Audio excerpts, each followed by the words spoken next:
October, 70 AD. A Roman merchant ship out of Gades, modern-day Cadiz, the westernmost port of the empire, loses sight of land.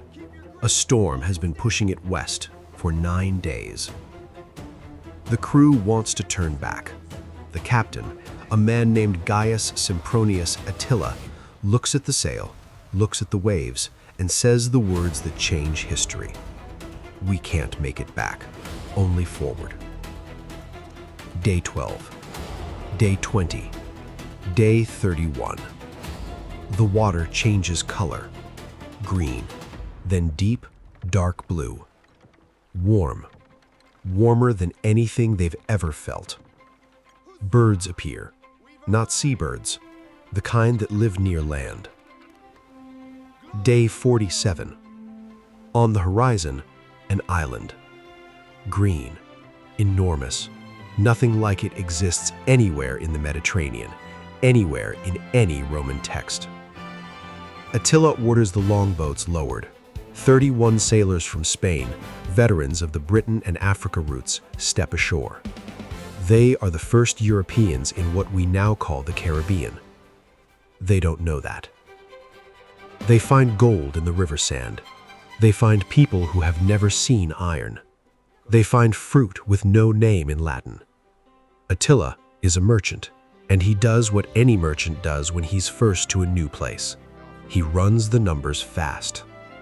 He trades iron knives for gold, fills the hold, marks the coordinates by the stars, and turns around. The wind is finally with him. 14 months later, he sails into the harbor of Gades, writes a report. The report goes to Rome, and everything changes.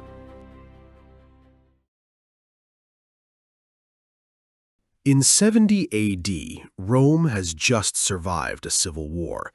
The year of the 4 emperors is over. On the throne, Vespasian, a former general, a man with zero aristocratic pretensions, a pragmatist to his bones. His first priority is money. The treasury is empty.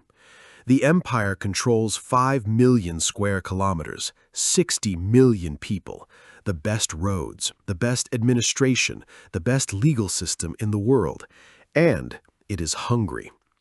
The silver mines of Spain are running dry.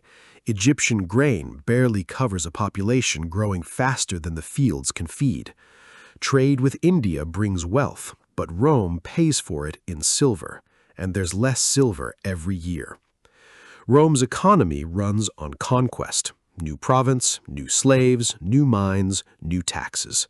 But the Mediterranean is almost entirely Roman already. There's nothing left to conquer. Vespasian needs money, urgently. And then a report from some merchant in Gades lands on his desk. At first, his officials read it as a curiosity. Then they read it again. Vespasian is not a man who takes things on faith. He sends a verification team. 3 ships, 80 men, 2 military surveyors, 1 imperial auditor named Titus Flavius Sabinus, a relative of the emperor, a man Vespasian trusts with money, and Attila himself. He knows the route. 44 days, the same island. Today we call it Hispaniola. The people they found there, Proto-Taino, farmers, villages, gold ornaments, cassava, ocean-going canoes moving between the islands. These aren't primitives. This is a civilization at its own stage of development, one that simply never had iron. Sabinus writes a report that decides everything. 3 pages, dry military style. Gold, present, easily extracted. Land, suitable for Roman agriculture. The people, friendly, eager to trade, and, quote, entirely incapable of organized military resistance. And then the last line, the one Vespasian, according to legend, read 3 times. The land continues beyond this island, west and south. As far as our scouts could reach, it does not end. Vespasian is no mystic, no philosopher. He's the man who built the Colosseum, the man who said, money doesn't smell. He reads does not end and translates it into his own language. a new source of revenue, the size of an entire world. Here's what people usually miss. Rome doesn't expand with its army first. The army is expensive. Rome expands with its network. The pattern is the same for 3 centuries. Trading post, a garrison to protect it, a road from the garrison to the coast, settlers, province. Gaul, Britain, North Africa, Syria, Egypt, everywhere the same playbook. Within 1 generation, the locals are paying taxes to Rome, and their sons are serving in the legions. 75 AD, the northern coast of Hispaniola. 400 soldiers, 12 administrators, 3 engineers, 1 doctor. They call the place Newport. At first, the Taínos see them as unusually wealthy trading partners. Iron for cassava, glass for gold, grain for labor. For 3 years, it works. And then comes something no army in the world can stop. Disease. Measles, smallpox, typhus. The Romans carry immunity built up over thousands of years of dense Mediterranean city life. The locals have none. The death toll, based on estimates drawn from the actual contact of 1492, 40 to 60% of the population within 5 years.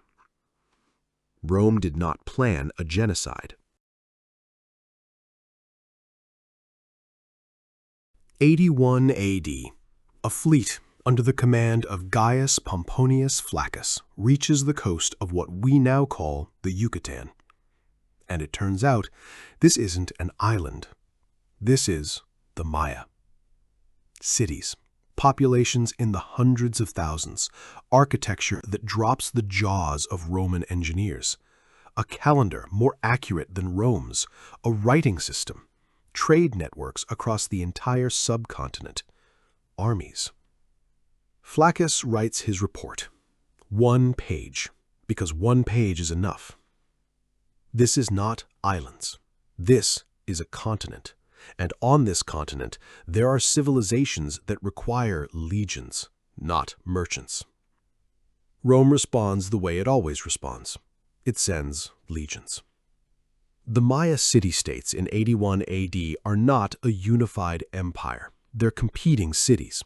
The exact same political structure Rome dismantled in Greece 2 centuries earlier. Rome knows this game cold. Ally with one against another. Military support in exchange for tribute. Divide, absorb, rule. But disease arrives before the legions, and on the Maya plains, in 5 years, it does the work that would have taken the legions 20.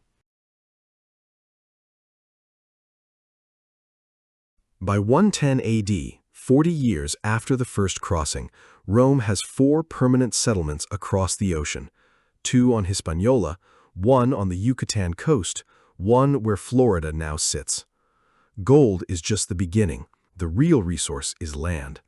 The Caribbean islands in 110 AD are some of the most fertile territory on Earth. Roman veterans get land grants. They plant cassava, sweet potato.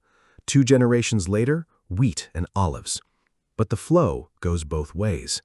Cassava comes to Rome, sweet potato comes to Rome, tobacco comes to Rome, and within 20 years it spreads across the entire empire so fast that not one administrator approves of it, but no one can stop it either. The numbers speak for themselves. By 130 AD, the Western territories cover a significant share of Rome's dependence on Egyptian grain. By 160 AD, Caribbean gold stabilizes the silver crisis that, in our real history, becomes one of the causes of Rome's economic collapse in the 3rd century. By 200 AD, the western provinces pay more into the treasury than Hispania and Gaul combined. The empire that was predicted to decline had found a second lung. In our history, the Western Roman Empire falls in 476. The Eastern, Byzantium, holds until 1453. Rome's collapse creates a vacuum that births 1,000 years of fragmented, competing Europe. That competition produces innovation, the Renaissance, the scientific revolution, the Enlightenment. In this history, Rome does not fall.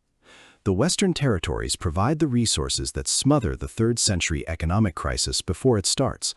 The Germanic migrations of the 4th century, not because the legions got stronger, but because Rome has the money to hold the border, stay under control. By 400 AD, Rome holds Europe, North Africa, the Middle East, the Caribbean, the Mesoamerican coast, and the eastern seaboard of North America all the way to modern-day Georgia. The largest state in human history. And here's the uncomfortable question. Is that better? Rome that doesn't fall means no Dark Ages, Roman law, Roman roads, Roman administration, everywhere. No 7 centuries of plague and fractured kingdoms.